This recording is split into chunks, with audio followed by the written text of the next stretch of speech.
Today I'm continuing to read from The Diving Bell and the Butterfly by John Dominic Bobby. Guardian Angel.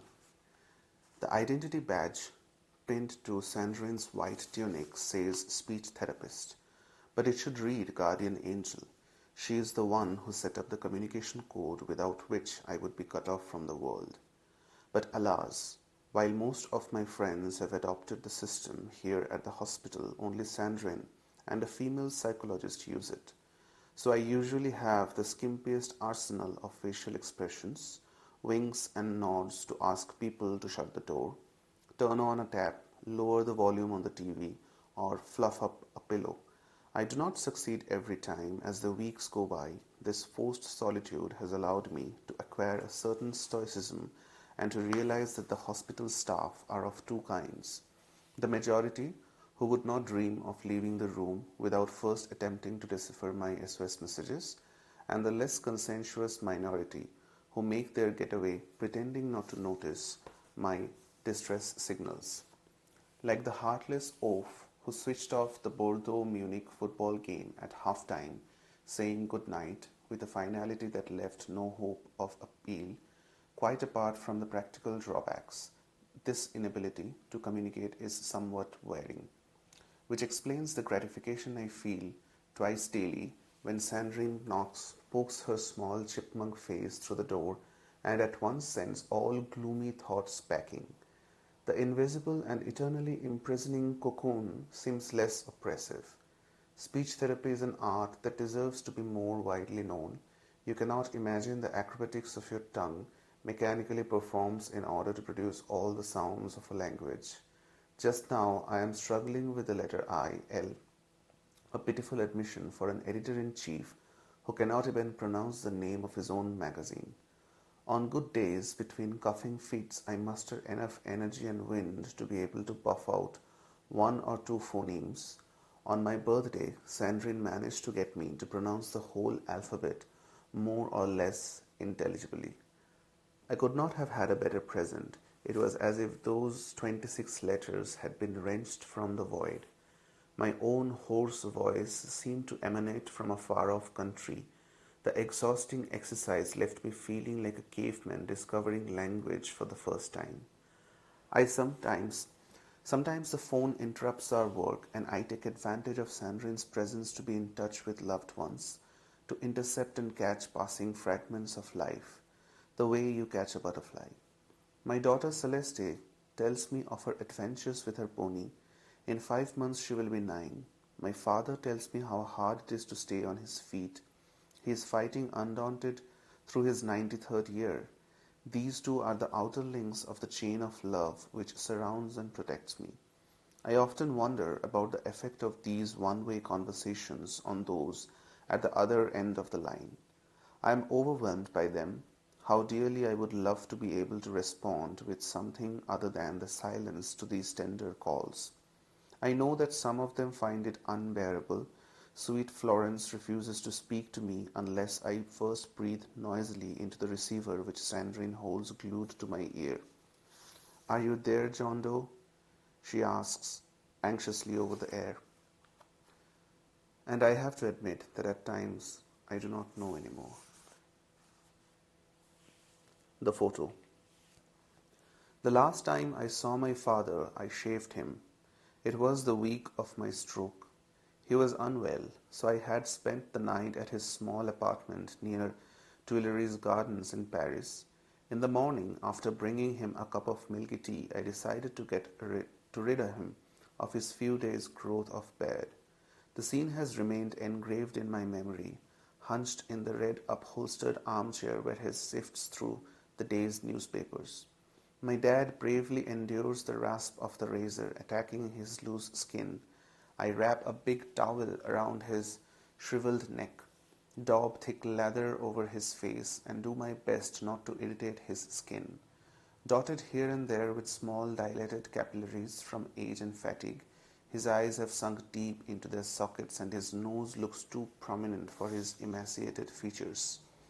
But still flaunting the plume of hair, now snow white, that has always crowned his tall frame. He has lost none of his splendor. All around us, a lifetime's clutter has accumulated. His room calls to mind one of those old persons' attics whose secrets only they can know, a confusion of ancient magazines, records no longer played, miscellaneous objects, photos from all the ages of man have been stuck into the frame of a large mirror. There is Dad, wearing a sailor suit and playing with the hope before the Great War, my 8-year-old daughter in riding gear, and a black and white photo of myself on a miniature golf course. I was 11, my ears protruded, and I looked like a somewhat simple-minded schoolboy, mortifying to realize that at that age I was already a confirmed dunce. I complete my barber's duties by splashing my father with his favorite aftershave lotion. Then we say goodbye. This time, for once, he neglects to mention the letter in his writing desk where his last wishes are set out. We have not seen each other since. I cannot quit my seaside confinement, and he can no longer descend the magnificent staircase of his apartment building on his 92-year-old legs. We are both locked in cases, each in his own way. Myself in my carcass, my father in his fourth-floor apartment. Now I am the one they shave every morning, and I often think of him while nurse's aide laboriously scrapes my cheeks with the week-old blade. I hope that I was a more attentive Figaro. Every now and then he calls, and I listen to his affectionate voice, which quivers a little in the receiver they hold to my ear. It cannot be easy for him to speak to a son who, as he well knows, will never reply.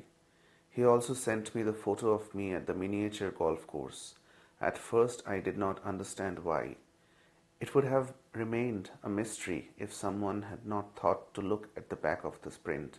Suddenly, in my own personal movie theater, the forgotten footage of a spring weekend began to unroll, when my parents and I had gone to take the air in a windy and not very sparkling seaside town.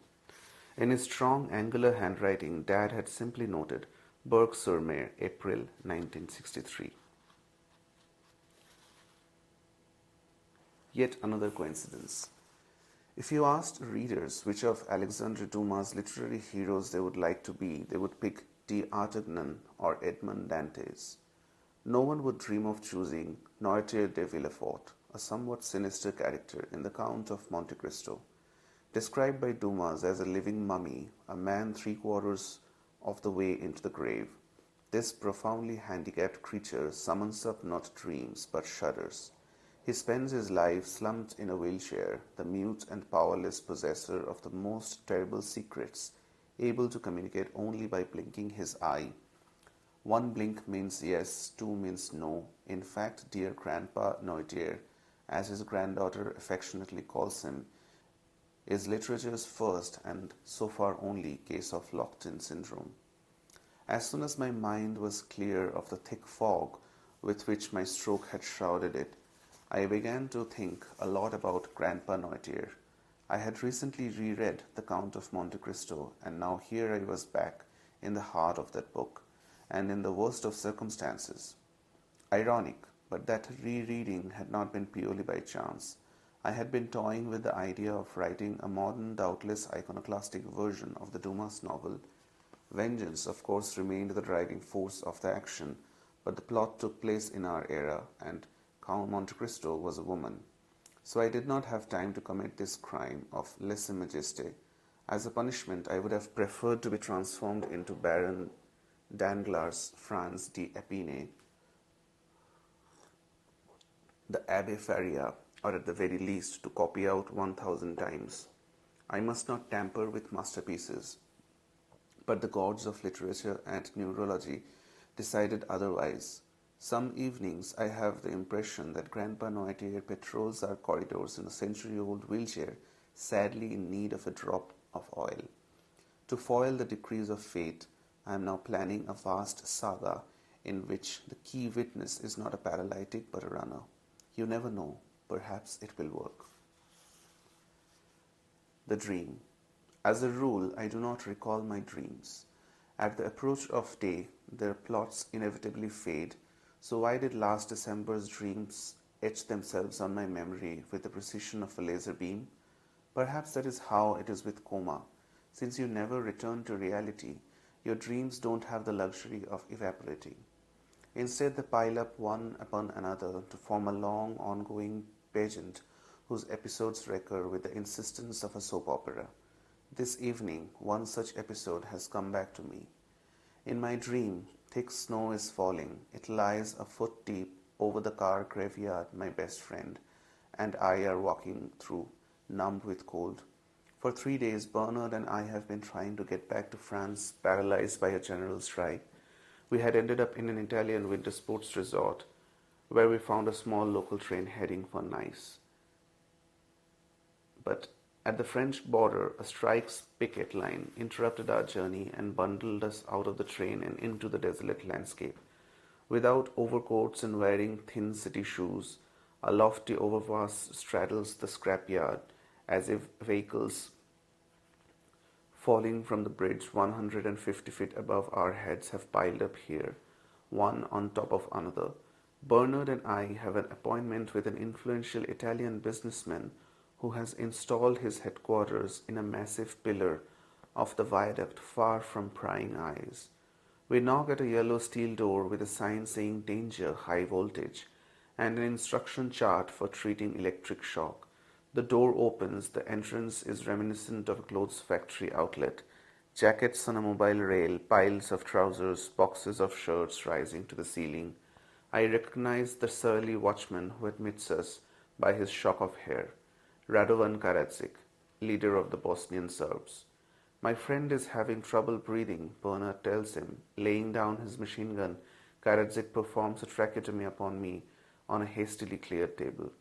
Then we walk down ornate glass stairs to a study in the cellar. Its walls are lined with tan leather. Deep armchairs and muted lighting give it a feel of a nightclub. Bernard confers with the owner, a clone of Fiat's elegant administrator, Gianni Agnelli, while a hostess with a Lebanese accent sits me down at a small bar. Instead of glasses and bottles, rows of plastic tubes dangle forward like oxygen masks in an aircraft in distress. A barman motions me to put one in my mouth. I comply and an amber ginger flavored fluid begins to flow, flooding me with warmth from my toes to the roots of my hair. After a while I want to stop drinking and to get down off my stool. Yet I continue to swallow, unable to make the slightest move. I look frantically at the barman to attract his attention. He responds with an enigmatic smile. Around me, voices and faces become distorted. Bernard says something to me, but the sound emerging in slow motion from his mouth is incomprehensible. Instead, I hear Ravel's Bolero. I have been completely drugged. Eons later, I become aware of an alarm sounding.